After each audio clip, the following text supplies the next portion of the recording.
Boker Tov. Aujourd'hui, ce soir, aux Hashem, ça va être le Shabbat qu'on appelle Shabbat Shuvah. Le Shabbat, on doit revenir avec Kadosh Baruch Hu. Ça s'appelle Shuvah à cause de l'Aftara, Shuvah Israël. Mais Shuvah parce que vraiment, il y a un appel explicite à Kadosh Baruch Hu qu'il faut revenir à lui. Il y a une allusion extraordinaire qui est mentionnée par le Rabbi Israël de Rougine. Le Rav Kadosh de Rougine dit le pasuk que beaucoup de gens disent au kiddush du matin, Im tashim meshavat rabbicha, asot chafatzecha, yom kochi. Si tu arrêteras de faire tes affaires pendant le Shabbat, alors la suite c'est le pasuk nous dit qu'est-ce qu'il faut arrêter de faire le Shabbat. Le Rabbi Israël de Rougine, il dit qu'il y a une allusion extraordinaire pour Shabbat Shuvah. Il dit Im tashim meshavat raglecha, si le Shabbat qu'on appelle Shabbat Shuvah, tu vas tashiv, revenir vers Akadosh Baruch Hu, raglecha, de tes hergelim, de tes habitudes, ça veut dire de tes mauvaises habitudes, tu vas revenir vers Hachem.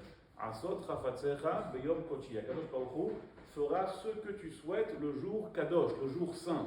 Le jour saint c'est quoi? C'est pas seulement le Shabbat, mais le jour saint. Quand on dit le jour, c'est quel jour? Yom Kippour.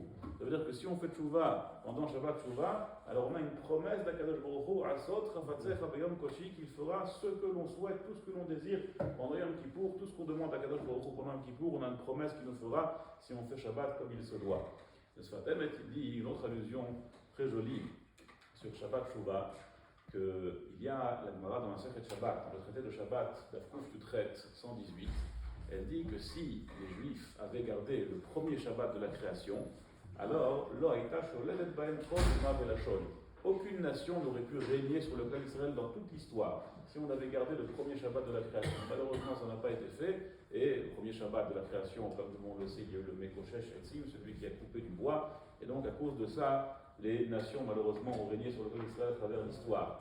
Mais chaque année, il y a une nouvelle création qui se crée. Chaque année, Akadosh Baruch Hu crée le monde à nouveau. Donc si on garde bien comme il se doit le premier Shabbat de cette année, de chaque année, la nouvelle création qu'Akadosh Baruch Hu a créée, alors on a une promesse que l'Otishlot allait de Koloma Velachon, il n'y a aucune nation qui pourra régner sur le clan d'Israël, et oh combien on a besoin d'Avka cette année, et précisément cette année, qu'aucune nation ne puisse régner sur le clan d'Israël. Yiraton Bezrat Hashem, qu'on ait une Shana Tova, ou Metuka, un grand Khatima Tova. Amen.